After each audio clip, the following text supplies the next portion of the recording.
Guru Brahma, Guru Vishnu, Guru Devo Maheshwara, Guru Sakshat Parabrahma, Tasmai Sri Guruve Namaha. Sadashiva Samarambam, Shankaracharya Manjima, Ashmadacharya Parjindam, Vande Guru Parampara. Sakana Vabadu, Sakana Upanattu, Sakaviriyam Karavavahe, Tejasvina Madhidamastama Shavhe. Om Shanti Shanti Shanti. Namaskaram.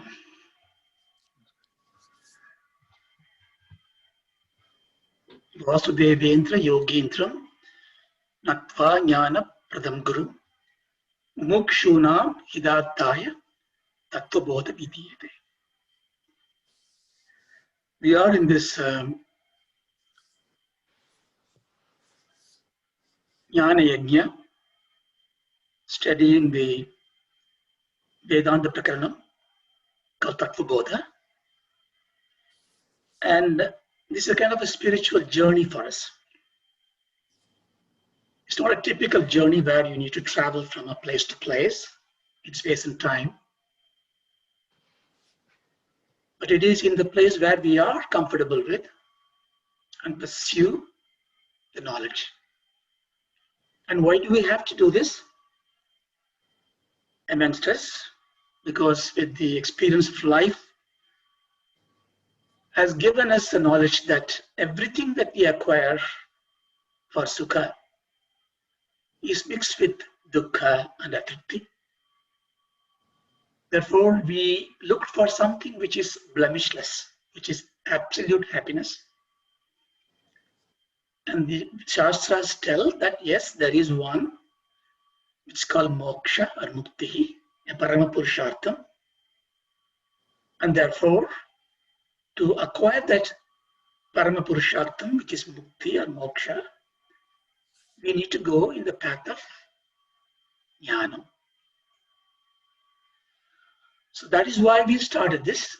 Therefore, our motivation, our goal is to have that freedom of life, abhayam, without fear, without any worries, to enjoy the life here and hereafter. So the Vedanta, the Upanishad, gives us this in a nice capsule. In Taitya Upanishad, it tells you, Brahmavid apnori param. Param is that which is the supreme bliss that we are looking for, the moksha. It tells you, Brahmavid, one who knows the Brahman, attains that param. So we wanted the goal, param. Here is the means. The means is, know that Brahman, you attain that. So knowledge means it is not a karma, it's not a upasana. That's why in Vedantic classes we don't do prarthanas, prayers, japams. They're all very important because only because of we have done that, we have the interest in Vedanta. When you come to Vedanta, we do this jnana yajna. So to know Brahman is param. That's it. The whole thing is finished in one line. But then the Taitya Upanishad borrows a quote from Rigveda because we need to know what the param is. I was looking for happiness and you told me moksha. Now you tell me it's param, it's highest, supreme. What is it? So tad yesha yuktaha. We'll explain that. And the most profound, I think there is no other phrase to define the indefinable God than this phrase, Satyam Jnanam Anantam Brahma. Nothing else can come close to this to define the indescribable. The Brahman, the Param, is Satyam, unchanging eternal existence. Jnanam, effulgence, omniscience, knowing all. And Anantam. Anantam means limitless, endless. That is Brahma. Anantam also means It has no borders, right? There's no borders, no boundaries. Therefore, it implies Advaitam, non-duality. Because the moment you have another object, it has to have a boundary. So Anantam is Advaitam. So in this one beautiful phrase, the whole Veda is explained or implied. Satyam, Jnanam, Anantam, Brahma. So therefore, what is the role for us now? Brahmavid apnoti param. So we have to know the Brahma. Now the Veda Mata has taken some compassion and give us this explanation that what you need to know is that which is Satyam, Jnanam, and Anantam. Right? Where do I go and find it? When it says, Yo Veda Nikitam Guhayam Parame Vyoman Yo Veda Nikitam Guhayam. Those who knows that this exists in Guhe, in a secret place, in a cave. It is a very poetic metaphor. It is some place where it is not easily reachable, not easily knowable. Why is he hiding? We'll of course learn that he's everywhere. But we are blind to see that. The Vishwabhuba Darshanam just now we heard, it is there every time, but we are not able to see it. Mithyatvam. As we saw in the last class, like how you see a dinosaur statue, the child is afraid of it because it does not see the Adhisthana. So we don't see the God that is omnipresent. And our buddhi always look for something very mystic to learn. Therefore, the Veda says, he is in the Guhyam. Now, I want you to remember this word. We are not talking here about the Tattva Upanishad. I think we've gone through it before. I just wanted to show the importance here, because Tattva Bodha, even though it's a Grantham, it gives you a complete gist of the Upanishad.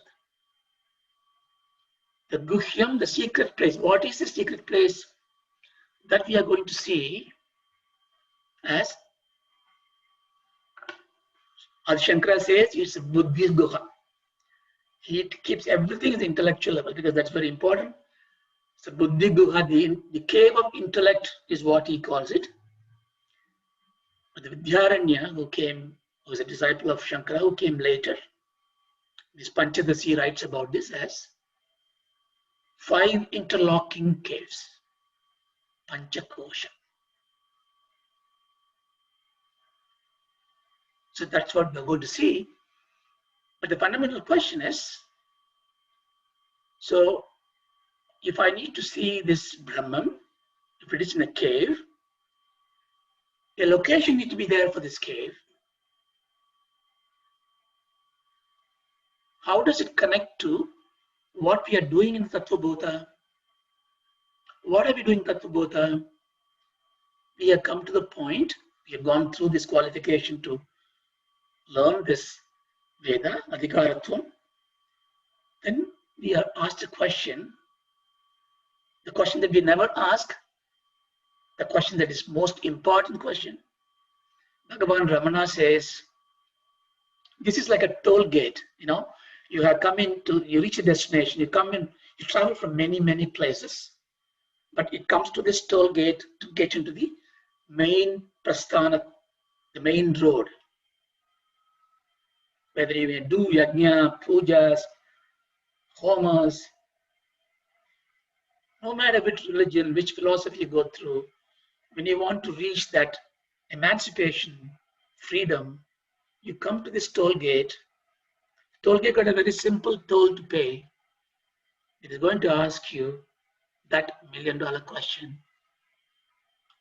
which we never ask because we think the answer to that is very trivial. The answer is very profound. Therefore, the question is very profound. And what is that question? That's a question in Tattva Bodha the Guru has started us with. Atma Ka. What is this Atma? Everywhere you talk about the Atma. What is the Atma? In the own paradoxical way in which the Upanishad and Shastra teaches, I can't teach you something which you do not associate with, identify with. Go back to this example of dinosaur. The child is afraid of dinosaur. The father knows it is a statue. Therefore, to tell this child that it is made up of wood and plastics and whatever, he has to start where the child is thinking.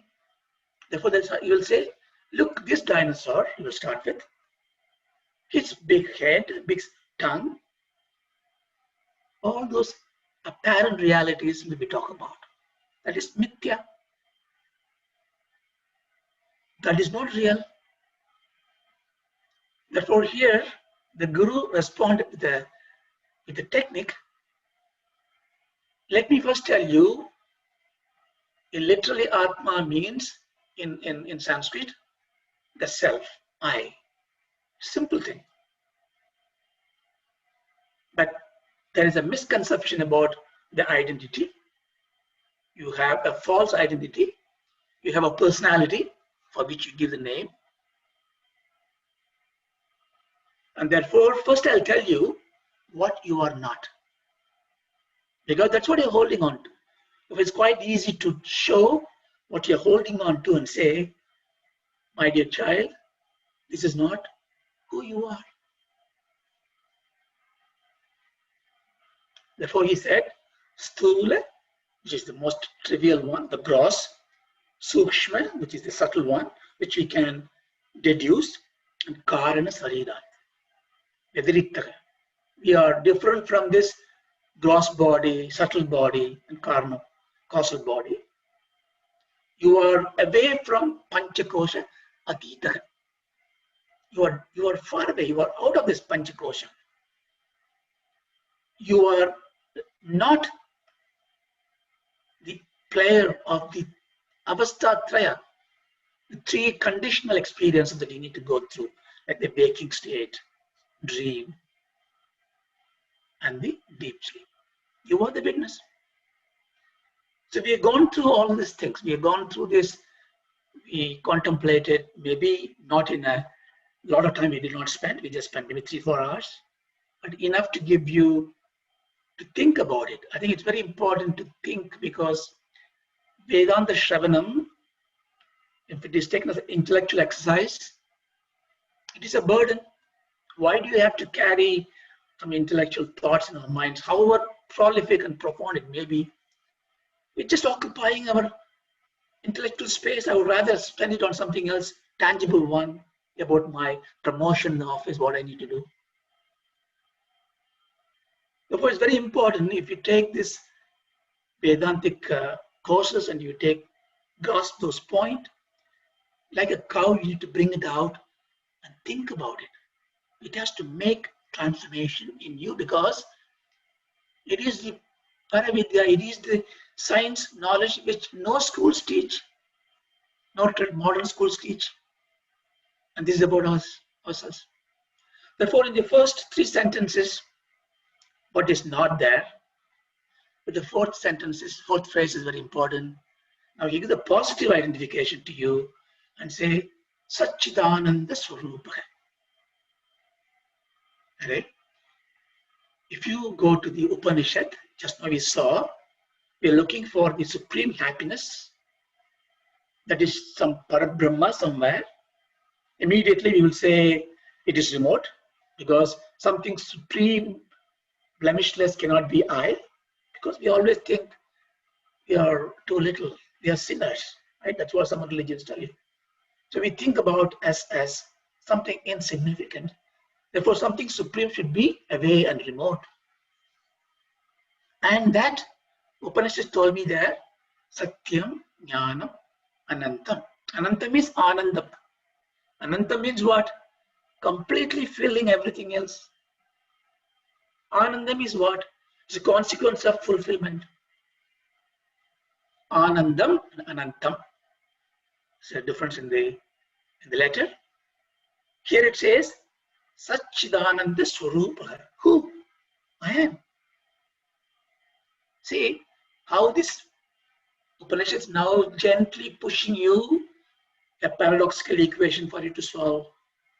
There it is Satyam Jnanam Anantam Brahma Satchidananda Swarupa Atma. Therefore, I am the Satchidananda Swarupa. So the Brahman that I need to see, I need to look for. I was searching in the temples and Tirtha Yatras and taking dips in the Gangas and all this I was searching for is within me, not even within me, it is me, Atma Swarupam. It puts us in a very defensive back foot. This cannot be true. So we will take this easy route that this is the poetic expression. Don't take it seriously. And there are different schools of thought, take it that way. So they will not say, Aham Brahma, see, you say in Ahavakya, I am the Brahma. They will say, no, Aham Brahma Dasasi. I am the Dasa of Brahma. So it's a good step because there is a fear. How can I be the Brahma? I would rather be the eternal Dasa to my God. I go to this Kailasha or Vaikunta, I be a Shivagana or Vishnugana, I be there all the time. Fine, you can be there. Bhagavan says in Gita, you can be there as my Dasa and Dasha. But still you are different in your thought. You will always have fear. That's why Hiranyakasipu and Hiranyakshita came from the Dwarapalakas who are eternally with Paramatma. Eternally with him. But not thinking they are them. So any Paraloka Shukam also is perennial but not permanent. Bhagavan says that in Gita. But this kind of superlative statement that I am God is frightening to say. There's nothing more than that can be there. That's why to take the Advaita vow, you have to be Dhira. Dhira is one who is able to say this. But you can't say that with your Ahankara. Therefore, I am not qualified to say this. Yes, you are, the Veda says, but you are not able to because you are thinking of Stula Sariram, Suksha Sariram, Karana Sariram, Pancha-kosham, Avastatraya actor. Therefore, before you can claim that I am Brahma, Aham Brahmasmi, before I can tell you Tattvamasi, you are that, you are not there yet at all. Therefore, go and resolve this conflict that you have.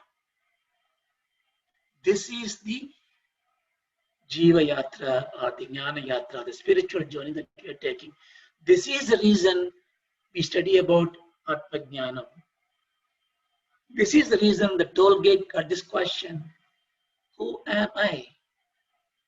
That's why Bhagavan Ramana used this Brahmastram of this answer. The beautiful question as our answer.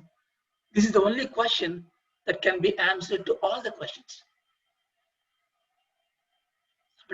Somebody goes to Bhagavan Ramana and say, look, I am having this suffering, I have this problem in life. And as usual, Bhagavan is quiet and he never answers. And he let you because you think through it, you will get the answer. Best answer is solving a problem is a fine exercise. But what is the most supreme act is dissolving the problem. You see the difference? Solving the problem means you need to find a solution to the problem that you imagined. You solve it so that it breeds another problem. Therefore, you find another solution. Life goes on. We should do that. But when you're able to dissolve the problem, the question that dissolves the problem is a question that says, who am I? Atma. So don't feel, and that's why when you read this chapter 10, chapter 11, you're reading in Bhagavad Gita. Thank you for teaching. Bhagavan says, I am this, I am that. You know, we had a question, why is he not modest? He's bragging about it. He's asked you to brag about it. He's going to elevate you. If we are somehow used to seeing God in the movies, in Vishwarupa Darshanam, as God standing up there with 1,000 hands, Sakasasesha, Purushaka, Sakasraksha, Sakastama. That is very important to know that way, so that it gives you surrender.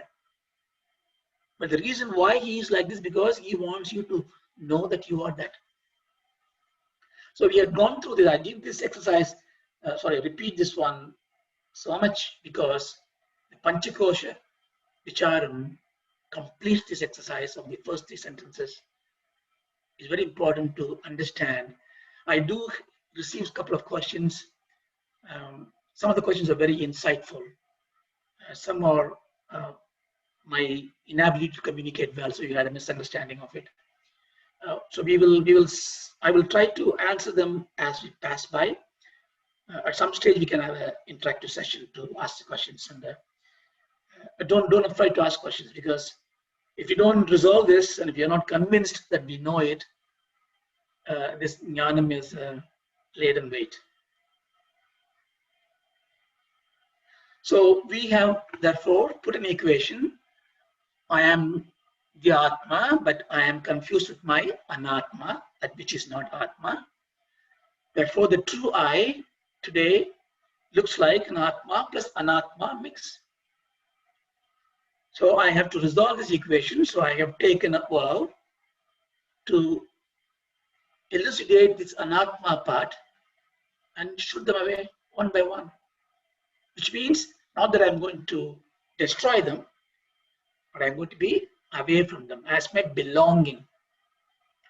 So we took the Anatma and split it into 3 parts. Sarira, the body. Pancha-kosha, the sheaths of the body in five ways. And Avasthatraya, 3 kinds of experiences. Then we took the Sarira and split into 3.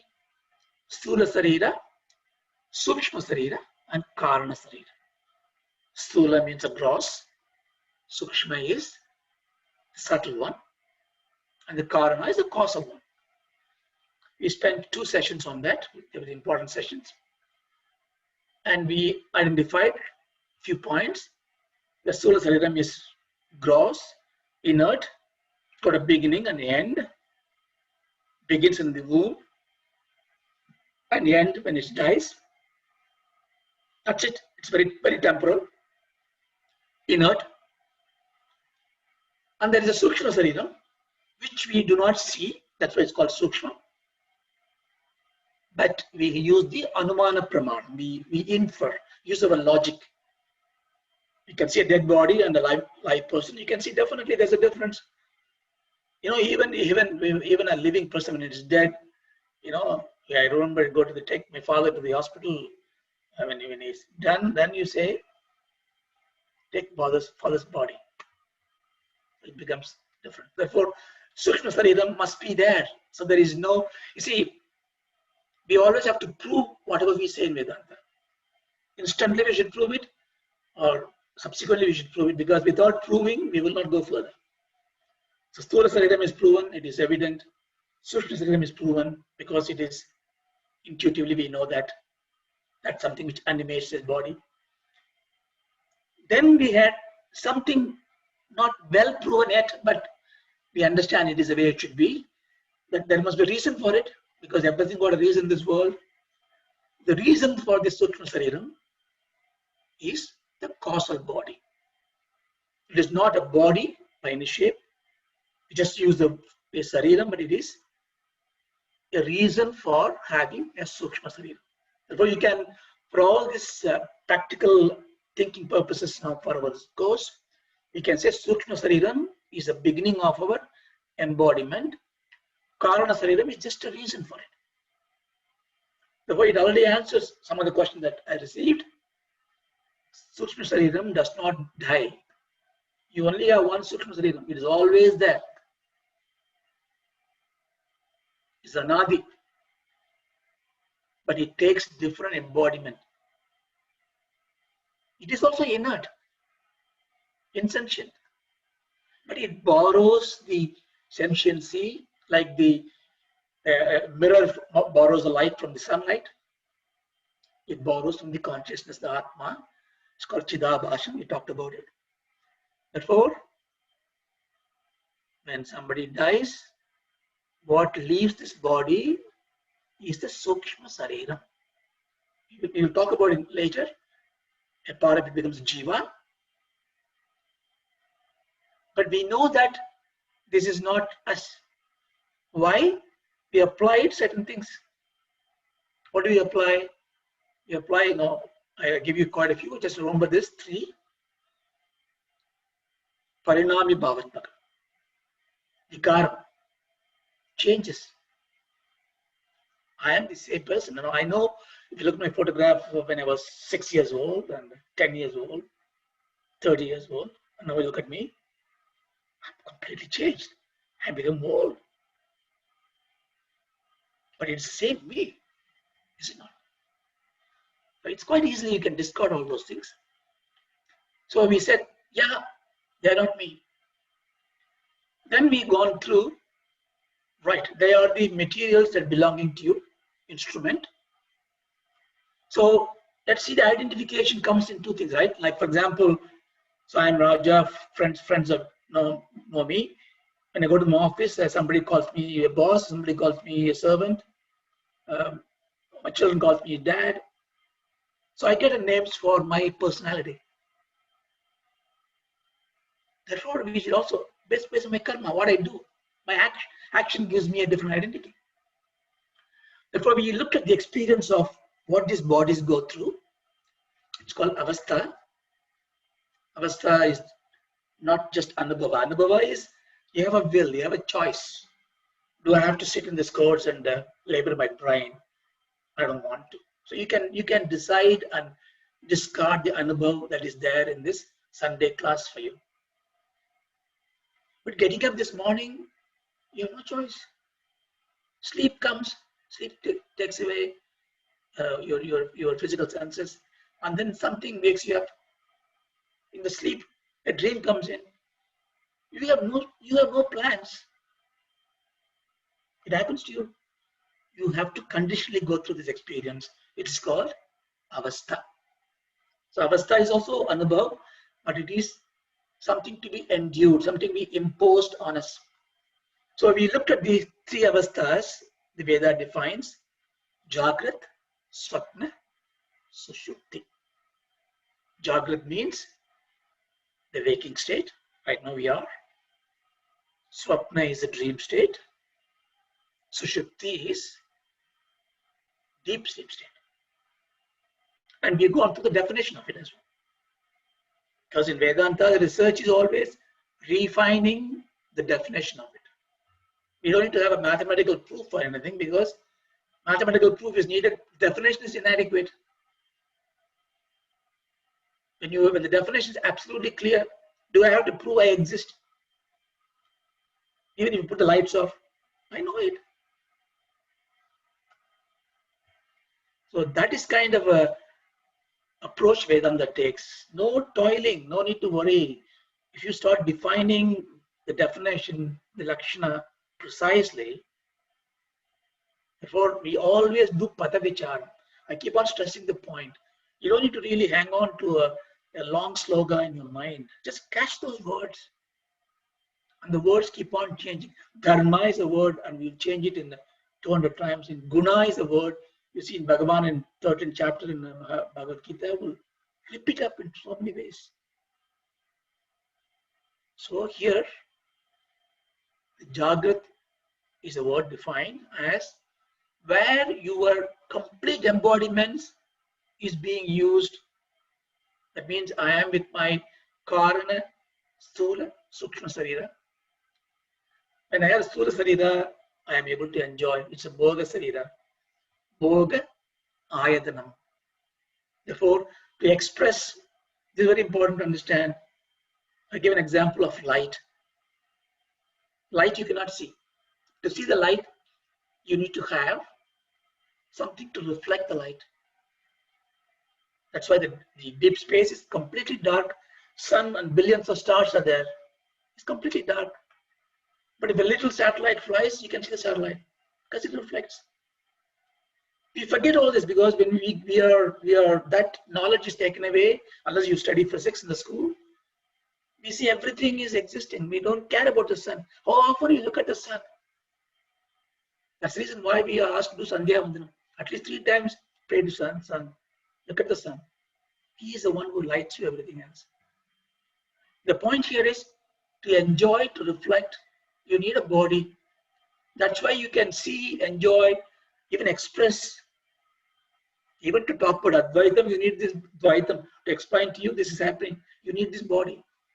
That's the reason why Narajanmam Durlabham.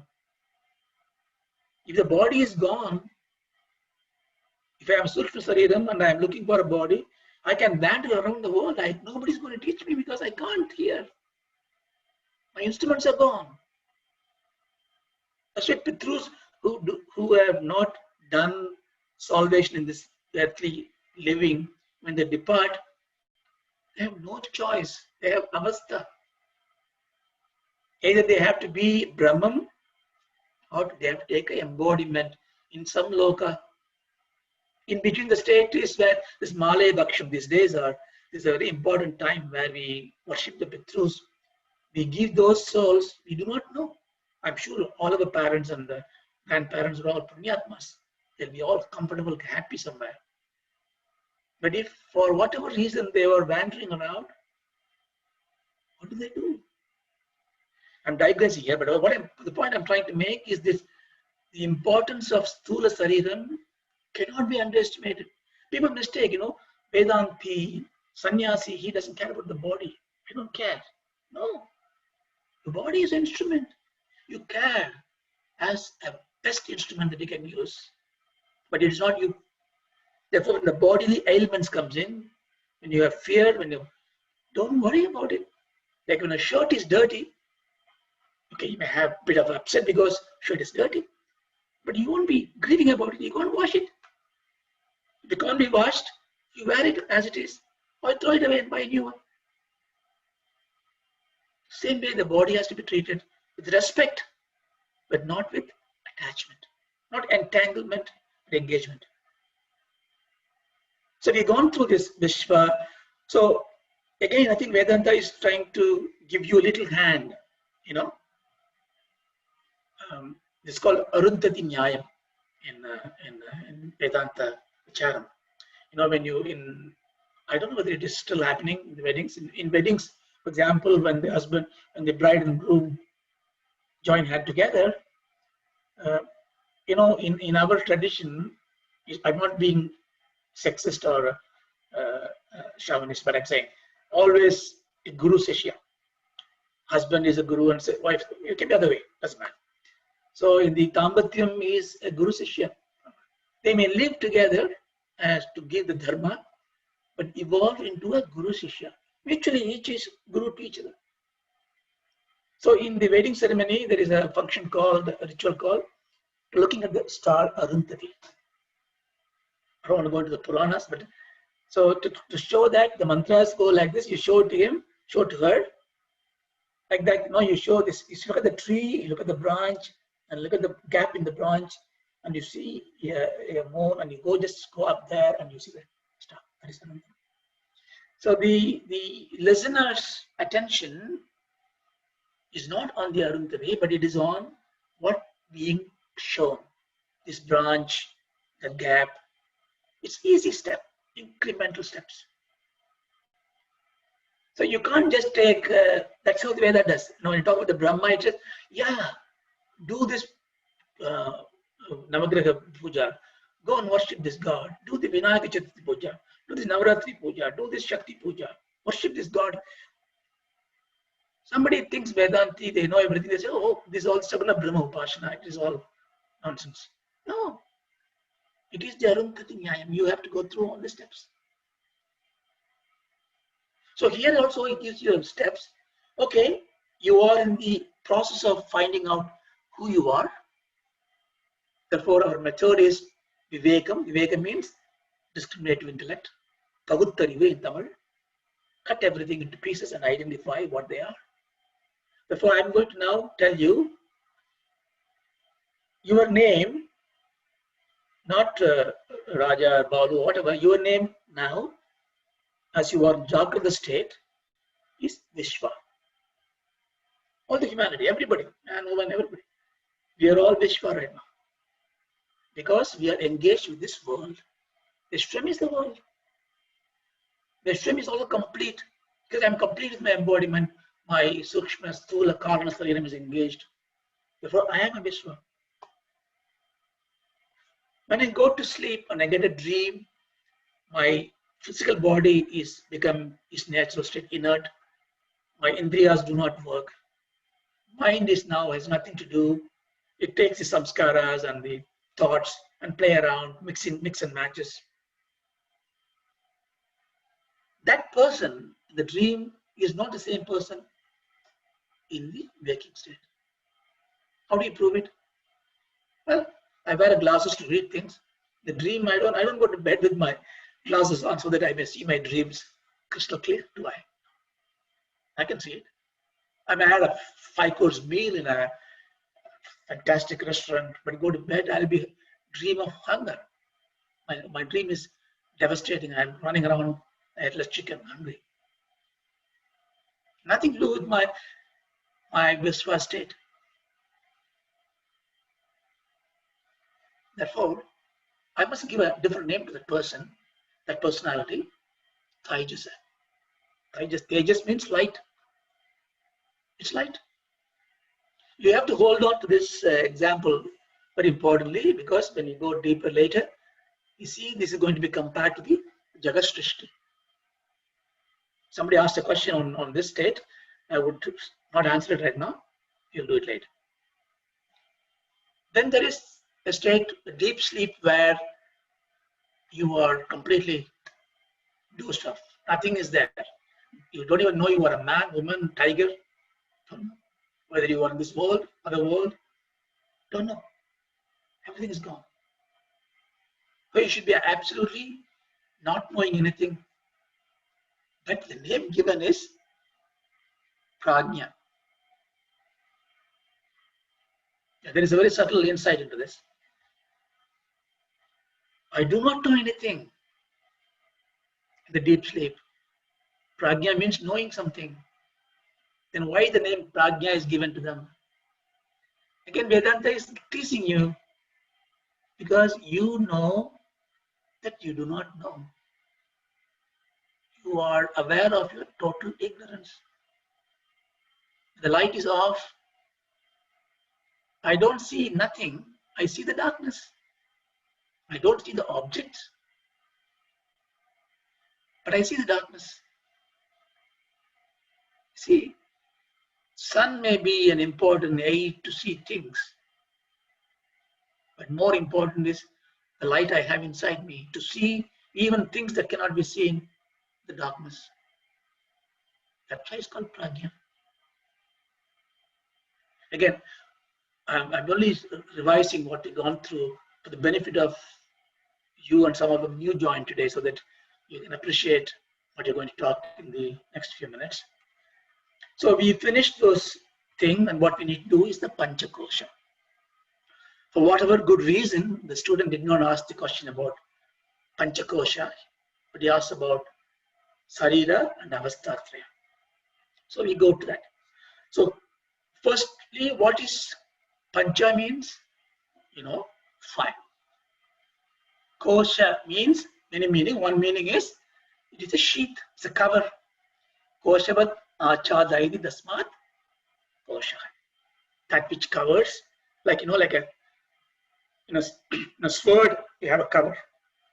It covers that one. Now we are going to remember the Upanishad statement we read. Guhena. So and then there are 5 interlocked caves. So we are going to now look at the same sarira, which is embodiment, Sthula Sukshma Karana Sarira, into Pancha-kosha. We're going to look at the same thing as Pancha-kosha. Why are we laboring this point? We already know this 3 sarira. 3 is a small number than 5. Why I have to learn more? Because the purpose of this is to identify we are different from this. We have to transcend this identity to these things. So instead of stepping on these 3 major steps, or if you have to triple jump, it's a 3 big hurdles. Sthula, Sukshma, Karana. I need to jump over this. So Veda is telling me, okay, child, it is too big to step on you. I will make it smaller. So it's giving you intermediate steps. So that's, I'm just giving examples so that you can justify why you need to study this again. But it is in 5 steps. Therefore, instead of understanding the Sthula, Sukshma, Karana, Sarira, you can also understand 5 steps, and you're going to cross each one of them. So that is the summary so far. Now we go into this class. I think we are running out of time, so let's see what I can do. So this Shishya is asking, Pancha-kosha, Ke. What is this Pancha-kosha? Remember, he is asking one at a time. Annamaya, Pranamaya, Manomaya, Vijnanamaya, Anandamayascha iti. You ask a simple question, simple answer. What are those Pancha-koshas? They are Annamaya kosha, Pranamaya kosha, Manomaya kosha, Vijnanamaya kosha, Anandamaya kosha. Cha iti. Cha means it's a conjunction. Iti. These are those things. Maya, you will know this. Maya is very colloquially we use the word Maya. Maya means, again, it's a lot of meaning for Maya. One meaning is full of. Like this. My bathroom is full of water, flooded, Jalamaya, full of water. So you can separate the entity, but the entity is filling up the whole thing. Here we are using it in a different sense. Here Maya means that which is made up of, modified, changed. Oh, you look Santoshamayam Arkenik. Oh, you are looking so happy today, full of happiness. That means happiness is modified, you like that. So Maya means by which it is made. So that means here, he has just enumerated the 5. Obviously, that means the student is going to ask one after the other. Annamaya kaha. What is this Annamaya? So he is saying, Annarasena eva bhutva, Annarasena eva pratidim prapya Annarupa prativyam yat viliyate tadannam tat Annamaya kosha sthula sariram. Okay, let's look at it. What does it say? Anna rasam. Okay, here he is using the word rasam. Mayam is also same as rasam. Anna rasam. You can also consider as Annamayam. Rasam means, like the rasam you drink, the essence of it. So he's just looking at the focus of it. So Annamaya rasa, rasena, eva, bhutva. What is appearing only, eva means only because of Anna rasa, the essence of food. What comes out of the food? That's what it means. It means every body that is coming out of the food Annarasena eva pratitim. Those that is nurtured, grows, changes by food. Prapya means having done that. Annarupa pratibhyam prithviyam. So Annarupa. So it finally it goes into something which is in the food form. What is that? Prithvi. To the earth.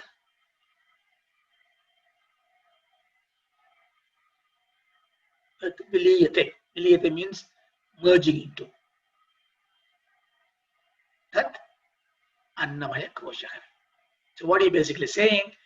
That which is made up of food, that which is nurtured by food, and that which is goes into the food form of earth, basically becomes the food in the earth, that is Annamaya. That is Annamaya Kosham. He also adds that is Sthula Sariram. Because there is a job here to be done, because we read 3 Sariram: Sthula Sariram, Sukshma Sariram, and Karana Sariram. Then he started talking about the Pancha-kosha, 5 kosha. Therefore, there is an equation to be matched. So the first one is matched here. The Annamaya Kosham is nothing but Sthula Sariram. So in the future, when you say Sthula Sariram or Annamaya Kosham, you only talk about your gross body. Understand? So now we need to prove it. Food is something I eat to survive. How come it is that which I didn't come out of a beetroot, even though I like beetroot very much. But we need to go into the Sula Sridham's Vikarams. Shat Vikaram Visa. 6 types of changes to the body. First one is Asti, means existence in some form. In which form it exists? It exists in the Shuklam, Shulonitama, father and mother, the sperm of the father and then the egg of the mother. How do they come from? They come from the food. The food that you eat becomes your ojas, your tejas, your rajjus. We saw that in the Sthula Sariram, Sukshma Sariram. The food becomes the essence of a fetus. And then it drinks the food, the rasam from the whatever the mother eats. Not directly, mother eats, and then it becomes the rasam in plasmas and protein, and then it goes into the fetus. Then it is born, it drinks the mother's milk, then other food. The more food we eat, more we grow. Now what we born as 1.5 kilograms when you're born now, 50, 70, 80, some more 100. It just keeps on, parimanam is changing. Vritti. And then it becomes a food. I don't turn into food. Yes, you are. In those days, I think what I learned is that they will take this body and throw it in this mountain. Even I think in Jews, I think they do, and some of them do. After religious people, they don't bury it. They just put it to the birds. Birds will eat it. Somebody will have the food of this. Some throw it to this sea, into the river, so that the fish can eat. Some bury into this gross body into the earth, so that it decays and forms as manure. And some even put a tree on top of it, so the tree can eat and the tree vriksham comes out of it. If it's an apple tree, the apple comes out of it. So the apple that we eat, maybe somebody's gross body. You don't have to feel yucky about it, but that's the nature of it. Everything that we eat is what becomes the food itself. It's very important.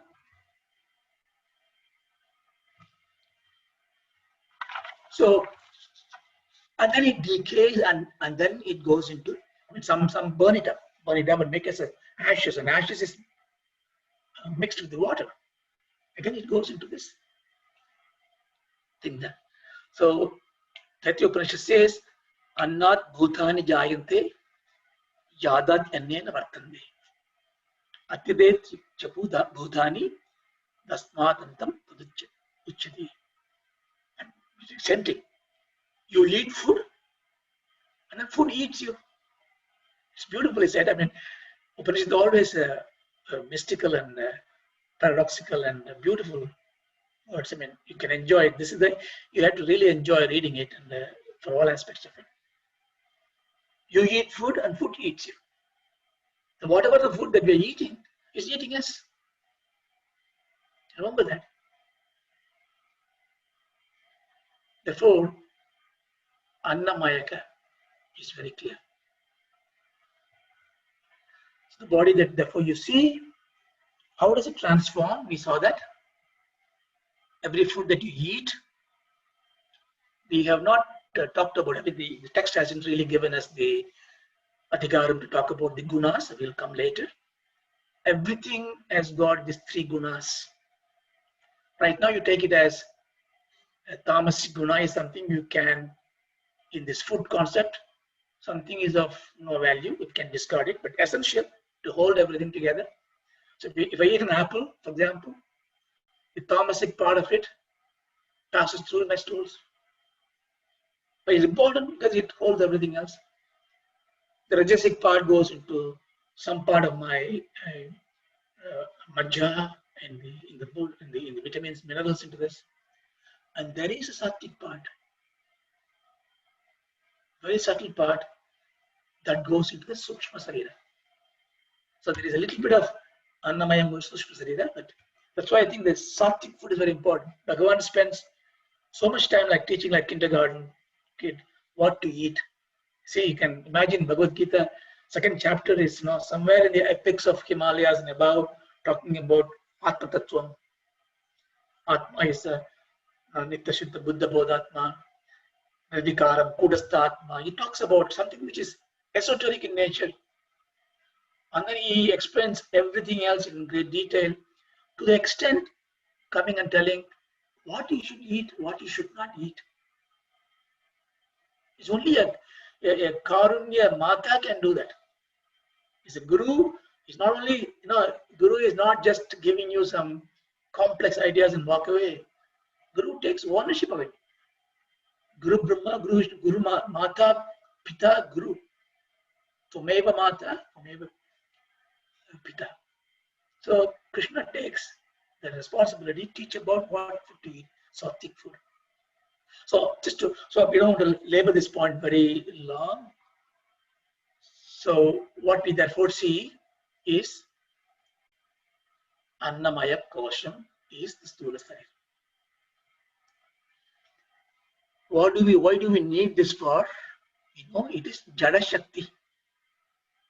We need Shakti. If you you'll see Chit Shakti, Jada Shakti Surabhi. Ambal is both Jada Shakti and Chit Shakti. Jada Shakti is needed to manifest Chit Shakti. So this Sthula rhythm is Jada Shakti. So we need to really manage it. In 5 minutes, we'll talk about the next one and then we stop. Then the next question is asked, Pranamaya Ka. What is a pranamaya?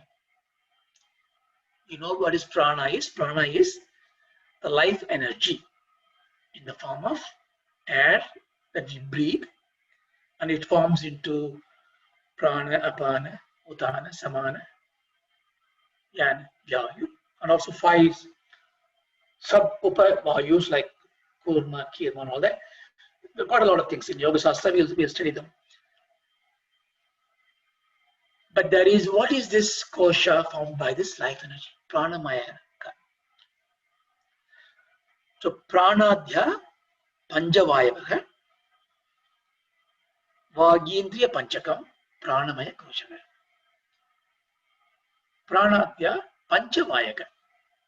5 vayus. We saw that before. Vag Indriya. Vag means speech. Indriya means Indriyam.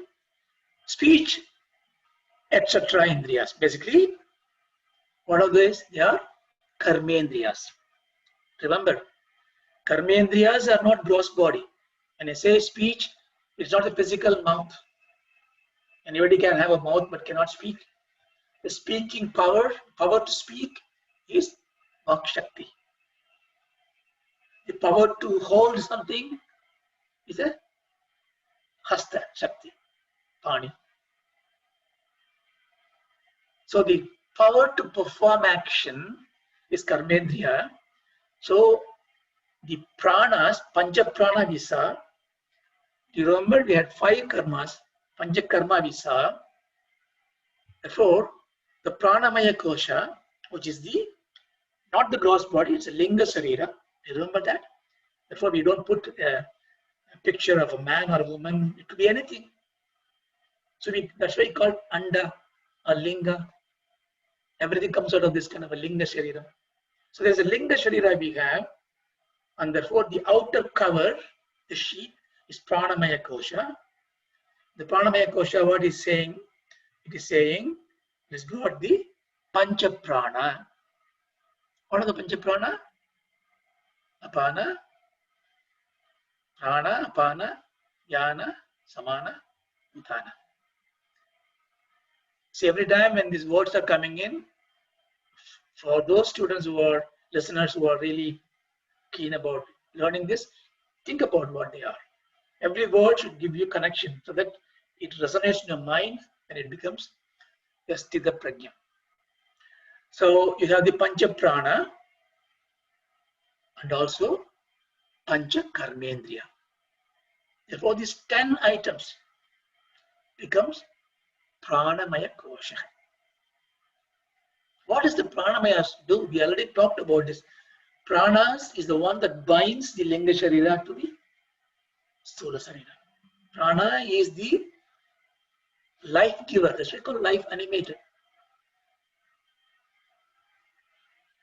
It animates the gross body.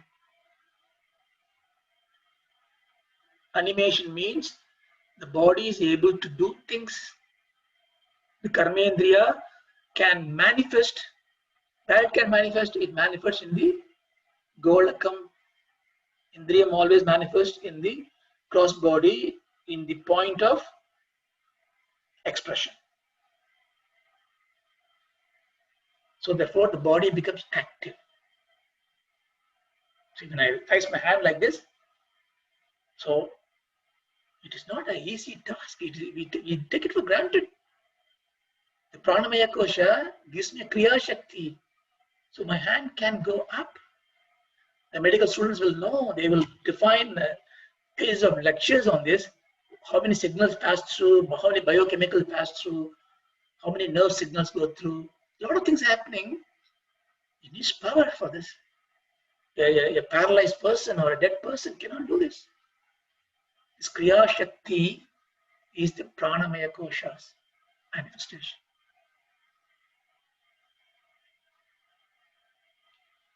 How are you doing for time? So I think I would keep the Manomaya Kosha the next class because then it'll have a very good start to go with this. So therefore I summarize it here today. It's 12 o'clock already.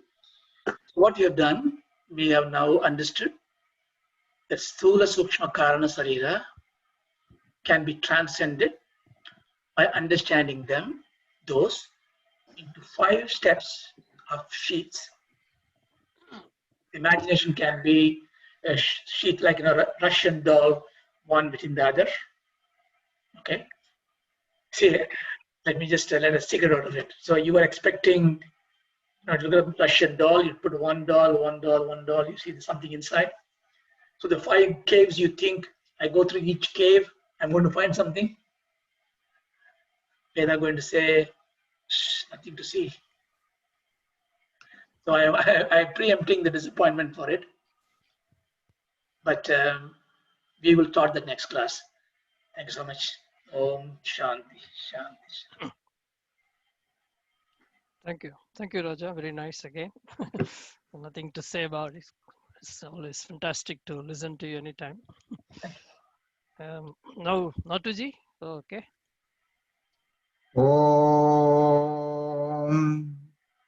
Asatoma Sadgamaya Om Asato Sadgamaya Tamasoma Jyotirgamaya Tamaso Ma Jyotirgamaya Jyotirgamaya Mrityorma Amardangamaya Mrityorma Amardangamaya Om Shanti Shanti Shanti Om Shanti Shanti Shanti Shanti Shanti Shanti